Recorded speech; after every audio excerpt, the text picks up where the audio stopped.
Capítulo 7. Da volta do espírito à vida corporal.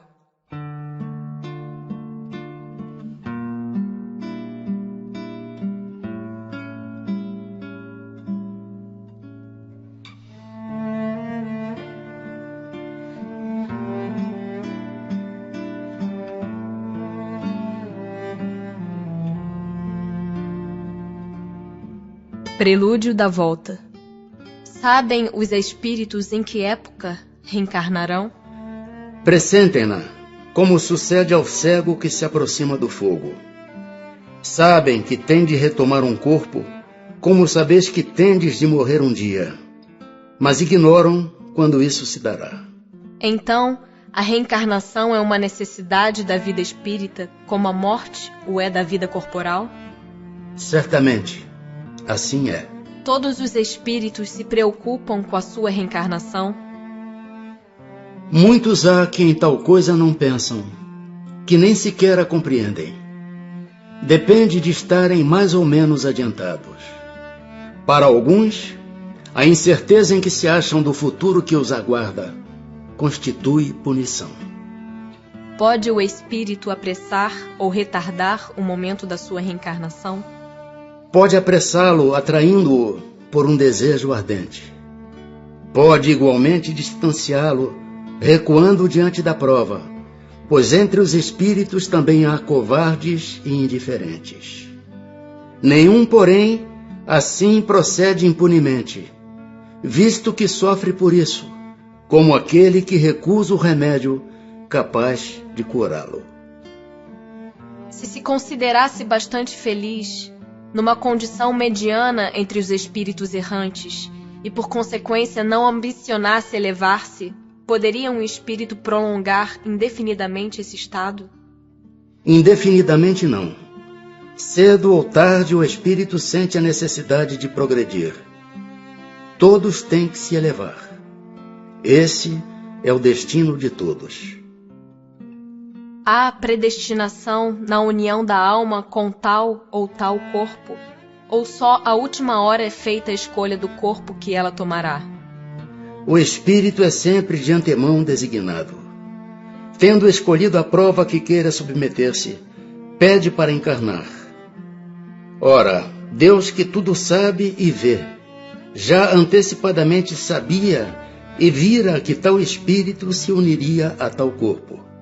Cabe ao espírito a escolha do corpo em que encarne, ou somente a do gênero de vida que lhe sirva de prova? Pode também escolher o corpo, porquanto as imperfeições que este apresente ainda serão para o espírito provas que lhe auxiliarão o progresso, se vencer os obstáculos que lhe oponha. Nem sempre, porém, lhe é permitida a escolha do seu invólucro corpóreo, mas simplesmente a faculdade de pedir que seja tal ou qual. Poderia o espírito recusar, à última hora, tomar o corpo por ele escolhido? Se recusasse, sofreria muito mais do que aquele que não tentasse prova alguma. Poderia dar-se não haver espírito que aceitasse encarnar numa criança que houvesse de nascer? Deus a isso proveria. Quando uma criança tem que nascer vital, está predestinada sempre a ter uma alma.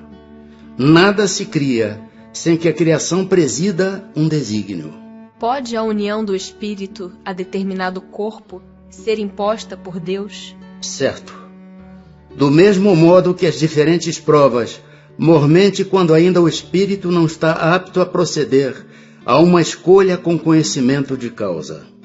Por expiação, pode o espírito ser constrangido a se unir ao corpo de determinada criança que, pelo seu nascimento e pela posição que venha a ocupar no mundo, se lhe torne instrumento de castigo. Se acontecesse que muitos espíritos se apresentassem para tomar determinado corpo destinado a nascer, que é o que decidiria sobre a qual deles pertenceria o corpo? Muitos podem pedi-lo, mas em tal caso, Deus é quem julga qual o mais capaz de desempenhar a missão a que a criança se destina. Porém, como já eu disse, o espírito é designado, antes que soe o instante em que haja de unir-se ao corpo. No momento de encarnar, o espírito sofre perturbação semelhante à que experimenta ao desencarnar? Muito maior e, sobretudo, mais longa. Pela morte, o espírito sai da escravidão. Pelo nascimento, entra para ela. É solene para o espírito o instante da sua encarnação? Pratica ele esse ato considerando-o grande e importante? Procede como o viajante que embarca para uma travessia perigosa e que não sabe se encontrará ou não a morte nas ondas que se decide a afrontar. Na incerteza em que se vê quanto às eventualidades do seu triunfo nas provas que vai suportar na vida, tem o espírito uma causa de ansiedade antes da sua encarnação? De ansiedade bem grande, pois que as provas da sua existência o retardarão ou farão avançar, conforme as suporte. No momento de reencarnar, o espírito se acha acompanhado de outros espíritos, seus amigos, que vêm assistir a sua partida do mundo incorpóreo, como vem recebê-lo quando para lá volta? Depende da esfera a que pertença. Se já está nas esferas em que reina a afeição, os espíritos que lhe querem o acompanham até o último momento, animam e mesmo lhe seguem muitas vezes os passos pela vida em fora. Os que vemos em sonho, que nos testemunham afeto e que se nos apresentam com desconhecidos semblantes, são alguma vez os espíritos amigos que nos seguem os passos na vida? Muito frequentemente são eles que vos vêm visitar, como ides visitar um encarcerado.